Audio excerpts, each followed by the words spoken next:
Hey, so welcome back. Yewo Yewo. Gilbert Mwale here, and I'm glad to have you back. Just want us to continue on where we left on.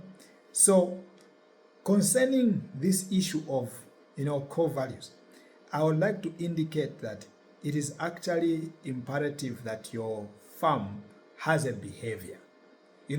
I hear people actually complain about, sometimes they're not even complaining. It's after poor and several many bad experiences with farm workers.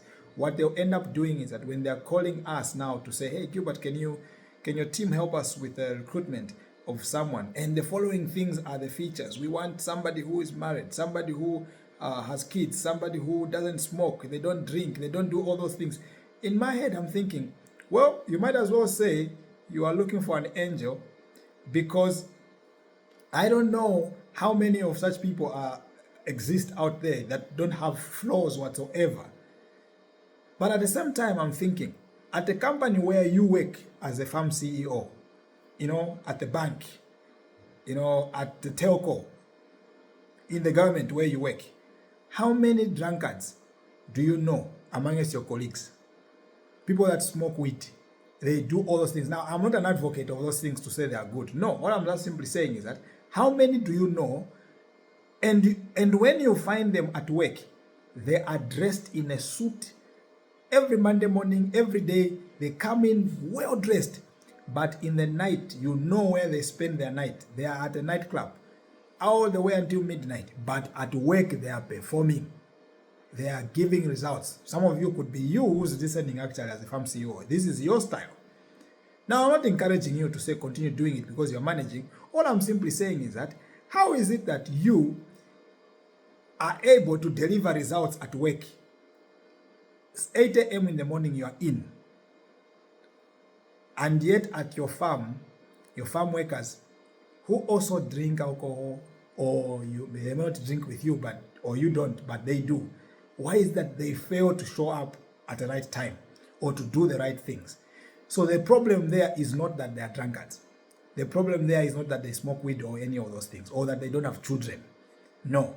The problem there is that there are a few things that are not set in order at your farm. You have not set up core values. Your core values have not been enforced. For example, you can say that, or I'll give you an example. Like I've seen with certain organizations that I work with, some of my suppliers, they are from the the Hindu culture, for example. So when you go, or some are Islam, so you find that when you go to their offices, there are behaviors that follow that pattern of what they believe.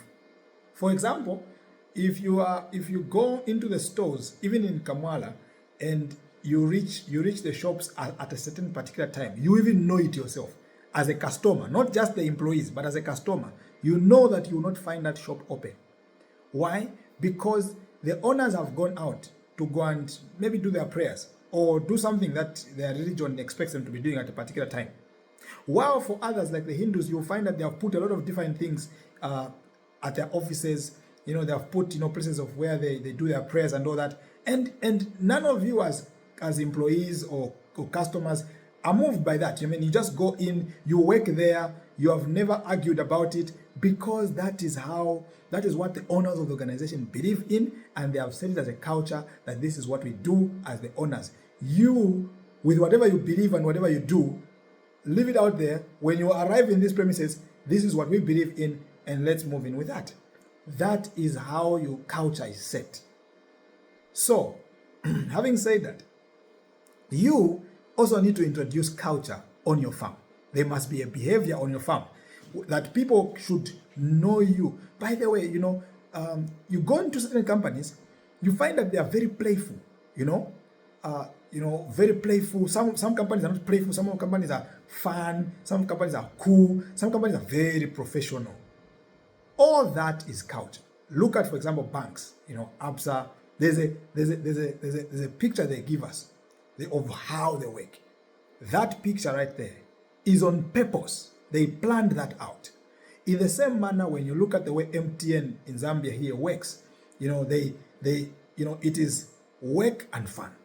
So They deliver results and they're also having fun. You can see it from afar, from outside. You don't have to be inside. You can see the culture from outside.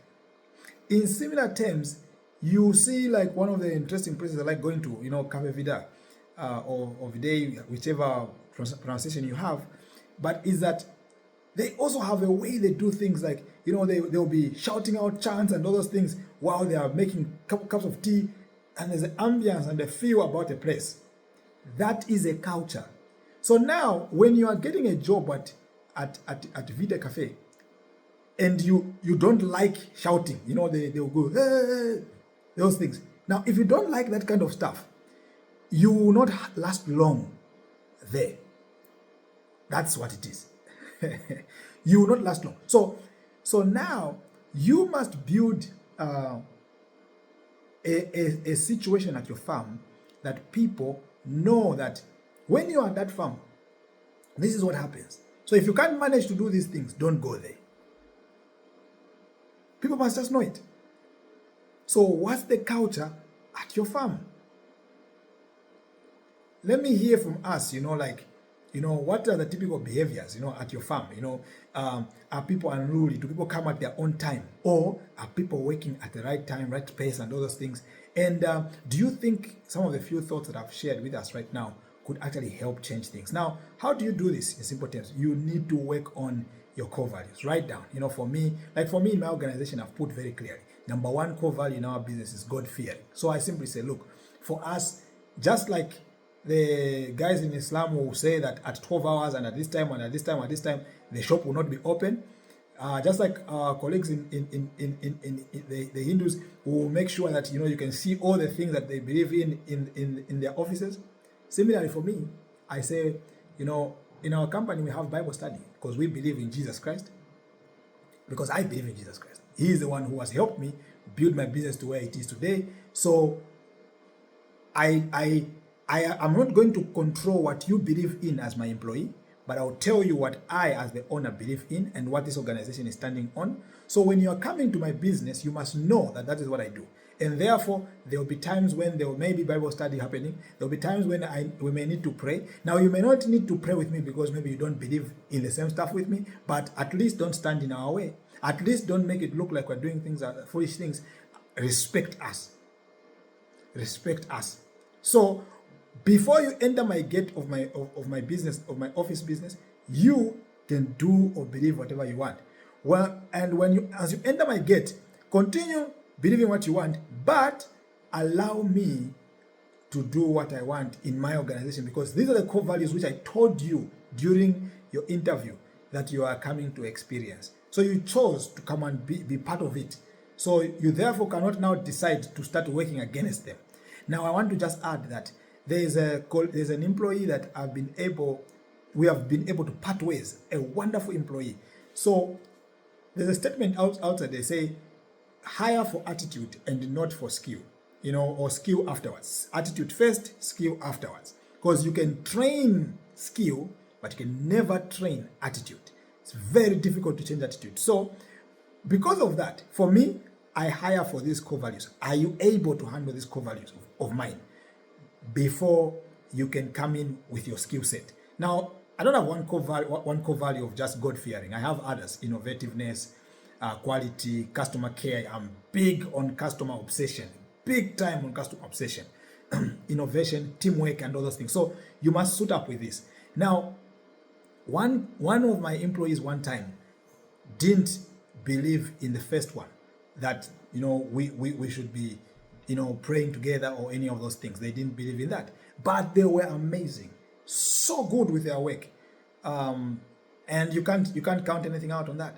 Now I want to say that they worked for a bit of time and finally said, hey guys, I think I can manage to hold up with the core values. And guess what? I actually held them a mini party.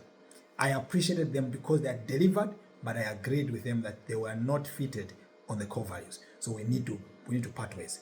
You need to be able to understand, to reach a place where people in your company leave because they have concluded they cannot survive according to your core values, even though they can get the results done. Why? Because they will create a culture, a behavior of your company that you do not want.